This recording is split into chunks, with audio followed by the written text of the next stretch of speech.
everyone and welcome back to my channel. My name is Marie and I'm a South African living in Singapore for the past 6 years now. Today I'm going to be sharing a little bit more with you in regards to how Singapore changed me. So when you move to a new country, you can obviously expect that you're going to change somehow. And so you only realize it once you reflect and once you think back. And so these changes happen over time, and it's not like, oh, one day you wake up and you're like, whoa, I'm a brand new person. Woohoo! No, these changes happen gradually, and before you know it, you're like, oh, interesting. Or actually, I would realize my changes the most when I go and visit my family during the holidays. I have 2 brothers, and you know, siblings, they're very honest, especially my older brother. And so the first time I moved overseas, I lived in South Korea, and in South Korea, they mostly understand the American accent. And so my accent changed a little bit to be more of an American twang, and I did not hear the end of it from my brother.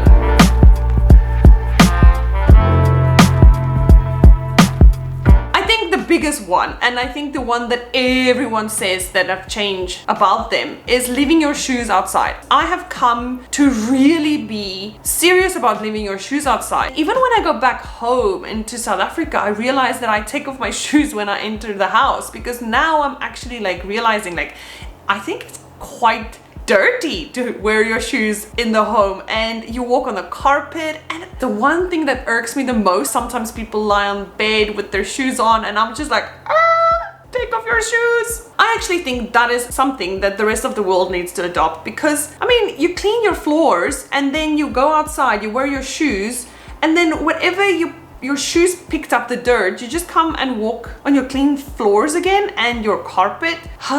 Yeah, no. Leaving your shoes outside is such a great thing.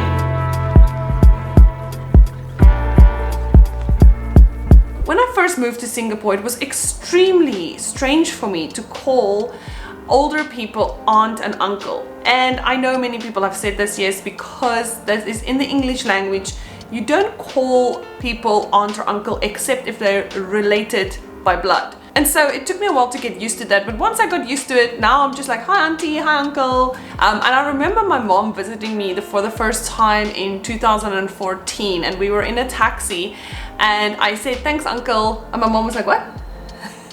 Why did you call him uncle? And I was like, no, because it's a respectful way to greet older people in Singapore, and it is just the way you speak and address them.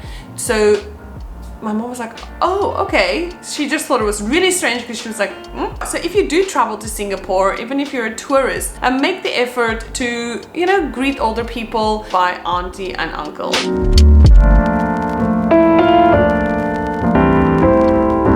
I've also realized that I walk super fast, and it's actually to a point where if someone walks a little bit slower than me, I get a little bit agitated or irritated sometimes, depending on my mood, of course. But yes, I am like a speed walker now, and I'm like, rrr. I also only realized this when I went back to South Africa, and my mom was like, Marie, you need to slow down, goodness, where are you running to? And I was just like, no, I need to get where I need to be. I need to go, no time for daydreaming. Yes, I just gotten used to the speed of things and how fast Singaporeans walk. It is just like, wow, you guys are fast.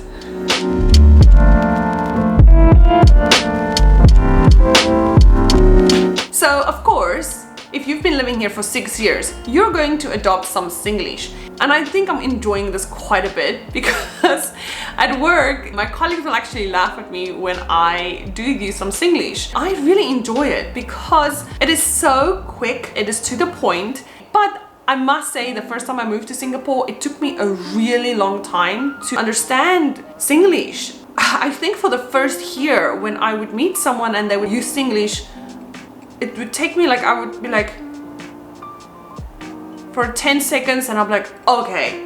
And then I will be able to answer it. So it took me a while, but once you understand it and you get the hang of it, you get into the swing of it as well. And so I'm always like, can. When I WhatsApp colleagues, I say, can. And they're just like, what?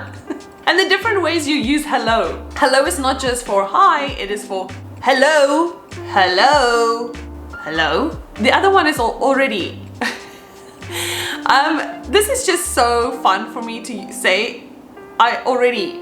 You ate already. I ate already. I already did it. And the other one is the last time. Last time I went. It doesn't mean the last time you went there or the last time you did it.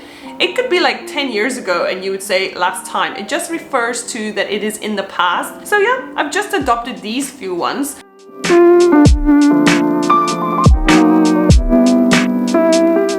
I have a plastic bag with plastic bags. So I'm collecting plastic bags. Yes, under my sink I even went to IKEA to buy a plastic bag holder for plastic bags. Who am I? But it's wonderful because you reuse the plastic bags. So I think it's a great idea.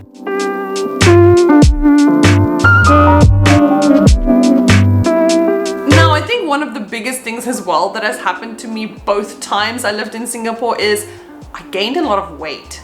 Yeah, I think you can tell if you watch my previous videos from a few years ago and now. Now, I do not think losing weight and gaining weight is a 1 + 1 = 2 thing. There's a lot of things that play a role, but I'm not going to say that food and minimal exercise did not play a role. It definitely did play a role. That's also the fact that in Singapore, you are surrounded by so much delicious food. Like everywhere you go, you will walk past some sort of food stall wherever you go.